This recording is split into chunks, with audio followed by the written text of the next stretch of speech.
Whoa, you guys are back. I can't even believe it. Well, it's been like forever, I know. And I've done some upgrades to the car. So hopefully we can kind of catch up a little bit if you want to, but stick around.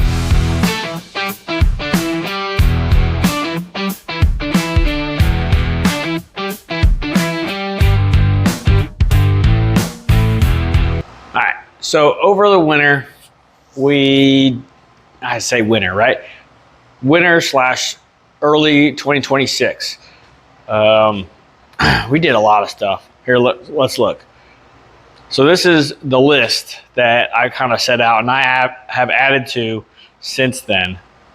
But let's go down. We got, haven't done this yet, bump steer kit, drive shaft loop, a new belt, put new valve cover gaskets on. I want to put a new oil pan on. We put a CO2 air shifter on, which I'll go over. We're going to put a drive shaft sensor on today. Redid the exhaust, redid the water pump, put a new converter in there, put AFCO coilovers on the back, new fuel pump, and a fuel tech switch panel. So we did a lot of stuff. Let's look at the car in the front first. So you can already tell we have that new exhaust. So it used to come out down here. So it would come out of the turbo here, come up over the wheel in the fender, and then a 90-degree and come right out here. And the thing I hated was when I would go to work on the car, the fender would get super hot because the exhaust was like right underneath it. So what we did was, let's see if I can get a better view. Literally just almost like a 90-degree out, and then a little mini bullhorn right out the side there. Already I love it. It's so much more responsive. It sounds better. And then same thing with this side, kind of just matched it. And again, instead of coming, they used to come up over here. Here's actually a bracket. Just come up over here, all the way back, and then out here. I don't know what I'm going to do with that. I'll probably just make a patch panel or something. But it's already so much better. One, the fender doesn't get hot, and then also, like, you could imagine all the exhaust, there's small holes in the firewall, and it would just come through. It would get really hot. So that was the first thing, and I think the most significant thing that everybody would notice on the outside of the car. Second thing, still a work in progress, but I moved the water pump. It used to be straight off the, need to probably zip tie that up. It used to be straight off the radiator, but it was super close to the exhaust right here, and I had a kind of overheating problem if I wanted to go any longer than just a few, just down the drag strip or something. So like any street driving, it would get hot pretty quick. I was able to get a 180-degree fitting. Don't worry about the rust water. Actually, if there's anybody that knows how to get rid of rust water other than just changing out your fluid all the time, and I say water because NHRA and a lot of tracks only allow you to run water, not coolant. If anybody knows how to get rid of that, let me know in the comments, because I can't stand having, if it overflows or whatever, it just gets everywhere. Like, I'm pretty sure this entire like side is just permanently stained orange. Shit, I should just paint the car orange so that way you can't even tell. But yeah, I got this 180-degree fitting, and it made it actually really simple and easy. So that's the other thing. I also added, I don't remember if it was there, but I had this almost like a scoop for the intercooler, and hopefully helping with the radiator as well, radiator cooling. So that's pretty much it on the engine bay. As far as you guys can see. So the main thing I upgraded inside the car is put a Fuel Tech switch panel in. Right now I don't really have a lot of use for it because I have the other switch panel, this one. However, I just didn't rewire everything because everything with the switch panel has to go through the ECU and out as an output, where this is all separate. So I can turn on ignition, fuel pump, water pump, fans, all separately without the use of the ECU. For this, with this switch panel, it has to go through the ECU first. So in the future, I'll use it more, but I do have a couple functions on there. Like I can change from one map to another. So if I'm like street driving, I can put it on a different map than in an actual like drag strip. Same thing with, I made it so that way I can do I can line lock the front tires and then spin the back tires for a burnout.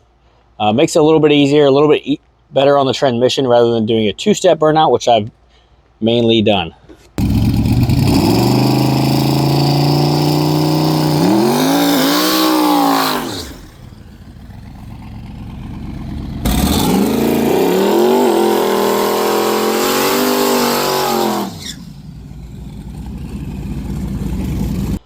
If you guys see that cylinder on the other side, right there. All right, so as you can see, this cylinder right here, this is an air cylinder. What it does is when it applies or gets air pressure, it'll move the shifter. So when I'm racing and I'm leaving in first gear, okay, and once I reach a certain RPM, it will automatically shift. And then I reach another certain RPM and to go to third gear, and it'll shift into third, like that. Here, I'll give you a little sneak peek. I think I can. Say we're going down the drag strip and it comes up to, you know, 6,500 or 7,000. I can shift it like that, and then keep on going. I can shift it again. Well, there wasn't enough CO2 on that one, but you get the idea.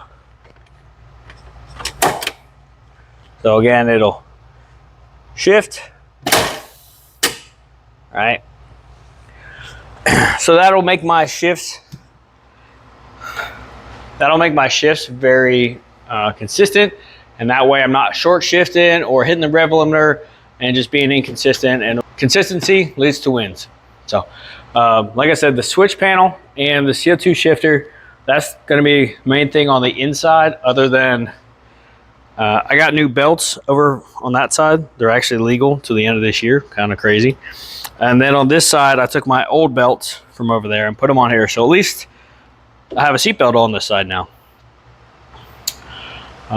So that's the inside of the car, main difference. All right, so down here, what we did, I don't remember if I ever showed you, but I used to have a plate. I actually have it over there. I'll show you in a minute. I have a plate, and that had the fuel pump. So the fuel would come out of here and go through filters, pumps, and then go up into the front of the car. Now I have a single out into a Red Horse filter, into a Weldon pump, and then just a 90 out back into the same fuel line that I already had. This is a 5 gallon per minute pump. The part number is on the other side, but it's a 2345A, which is, like I said, it's a 5 gallon per minute pump.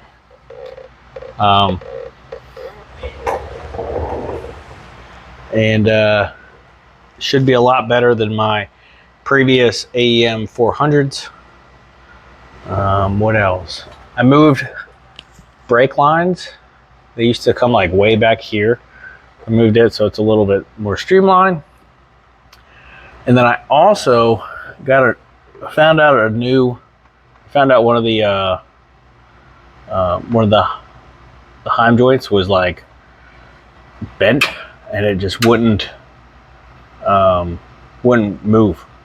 It was like bound up, and I know it was because these brackets that were welded on were like over here, so it was like at an angle. So every time the car would leave, it just wouldn't. Everything would bind up.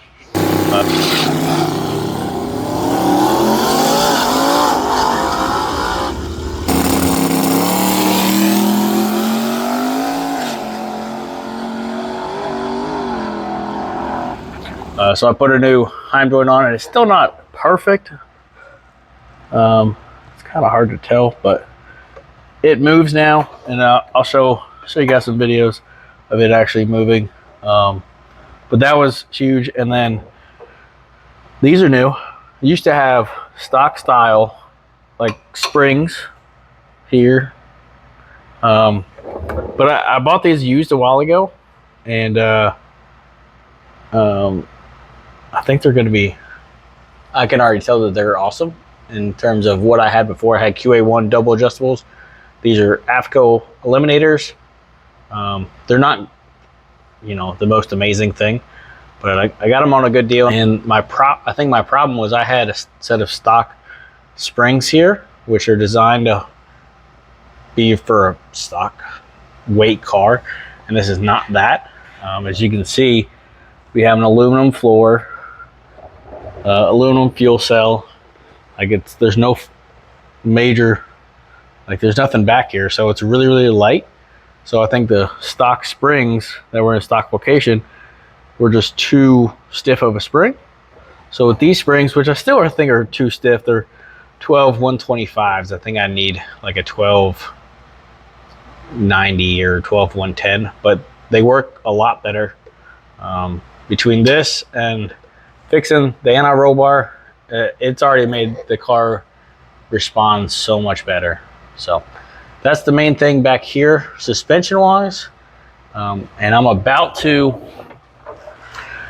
do a drive shaft sensor from Midwest Chassis, and we're gonna see how that works.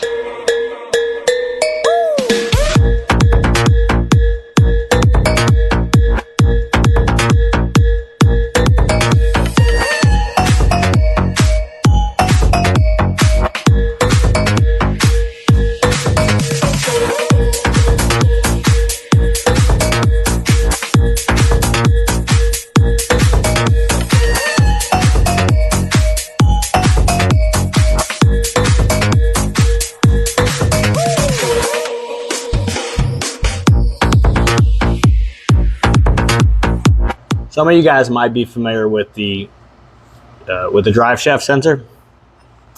This one is from Midwest Chassis, and it's a little bit different than maybe what you guys are used to. A lot of people, what they do, especially with this one, is they'll change out this flange for more of a regular U-joint style. And Strange makes a collar that slips around and has magnets in it.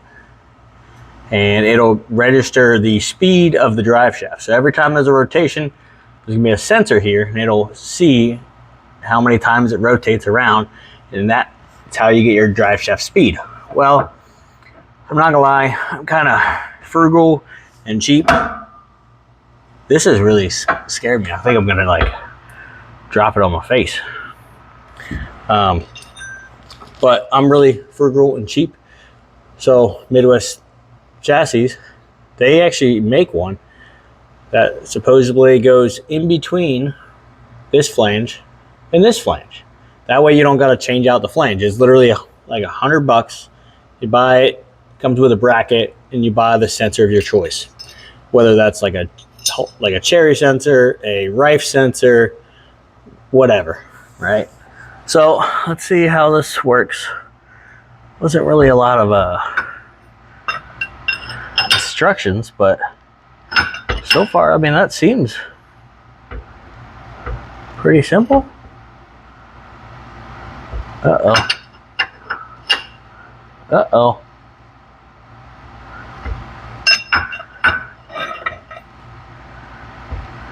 Well, that's not good.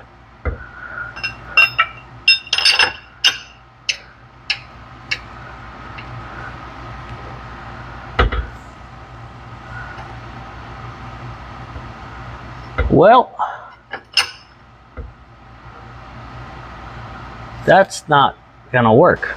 Okay, so as you just saw, that did not work. Not any fault on Midwest Chassis. However, I should have asked whenever I asked if they had any stock. this is for the stock style GT, Mustang GT style pinion flange, which has a 3.5 inch bolt pattern, where the Cobra style, which is what I have, has a 4.25 bolt pattern. So the bolt pattern, let me put it down on the table, I'll show you.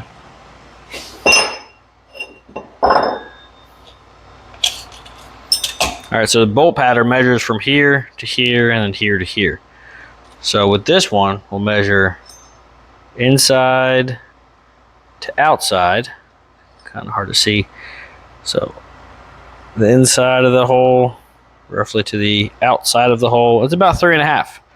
So we needed to be like way out there, 4.25.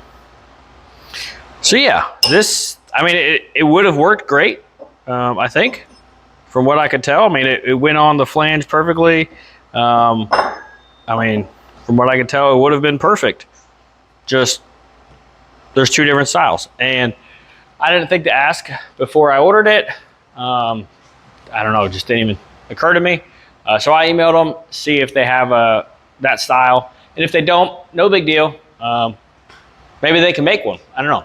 Or if any of you guys know where I can get one, let me know in the comments. So, well, that's gonna wrap it up for this video. We tried, but if you guys wanna see more of me, or more of the car, we're gonna be out at West Tex Abilene, 4th of July race. It's Freedom of War. It's the largest no prep payout for small tire ever. And then I'm gonna be in Lil-Gangstas Friday and probably also Saturday. It's $5,000 to win on Friday, $10,000 to win on Saturday. So if you're in the area or wanna experience a huge small tire no prep, come on out to Abilene West Tex Raceway. 4th of July weekend, there's gonna be a huge fireworks show. See you there, bye.